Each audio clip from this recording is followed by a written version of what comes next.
Assalamualaikum. Halo teman-teman, bagaimana kabar kalian? Semoga baik-baik saja ya. Kali ini saya akan sedikit menyampaikan tentang teks diskusi. Tapi sebelum lanjut, perkenalkan, nama saya Ahmad Dwi Anugrah dan teman saya.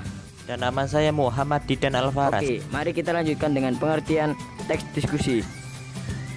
Teks diskusi adalah teks yang memuat pendapat yang berbeda mengenai sesuatu hal sehingga pihak yang berlawanan saling membahas topik yang dipermasalahkan.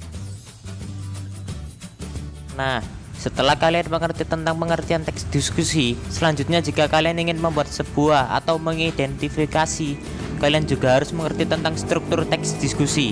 Struktur teks diskusi yang pertama, isu. Isu berisi masalah yang akan didiskusikan secara bersama-sama. Yang kedua, argumen mendukung. Berisi argumen alasan yang mendukung suatu hal yang menjadi pokok permasalahan diskusi setelah menyampaikan masalah. Penulis dapat menyampaikan pendapat dari satu sudut pandang pendukung disertai alasan-alasan dan bukti untuk mendukung pendapat yang disampaikan sebelumnya. Yang ketiga, argumen menentang. Berisi argumen alasan yang menentang argumen yang mendukung. Pada tahap ini penulis memaparkan pendapat disertai alasan dan bukti dari sudut pandang kontra. Yang terakhir, kesimpulan. Hasil akhir yang berisi kesimpulan dan rekomendasi tentang suatu isu yang dibahas berhasil jalan tengah antara pendapat pro dan kontra.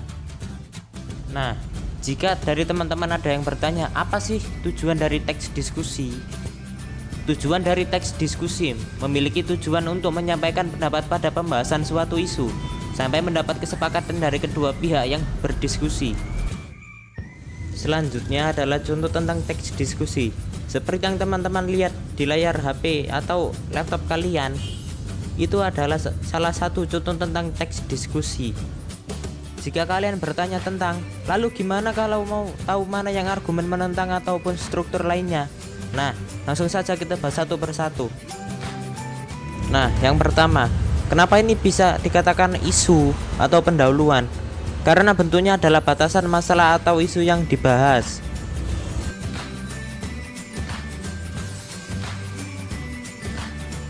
Selanjutnya isi. Isi merupakan gagasan utama yang berbeda sudut pandang, pro dan kontra. Setiap paragraf memiliki gagasan utama yang dilengkapi oleh alasan, argumen, dan bukti pendukung. Seperti contoh di atas. Yang pertama, argumen mendukung.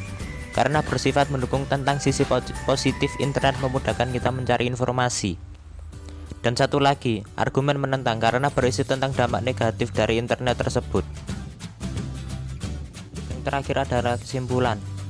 Kesimpulan dapat ditarik dari 2 atau 3 gagasan yang berbeda sudut pandang. Di sini dapat ditarik pula solusi yang dapat diambil dari berbagai gagasan yang berbeda. Selain itu, kita juga dapat memberikan saran bagaimana cara untuk mengatasi permasalahan yang dibahas.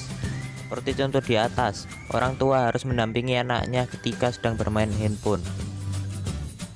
Nah, terima kasih kalian sudah menonton video saya. Semoga kalian paham tentang teks diskusi. Terima kasih. Wassalamualaikum warahmatullahi wabarakatuh.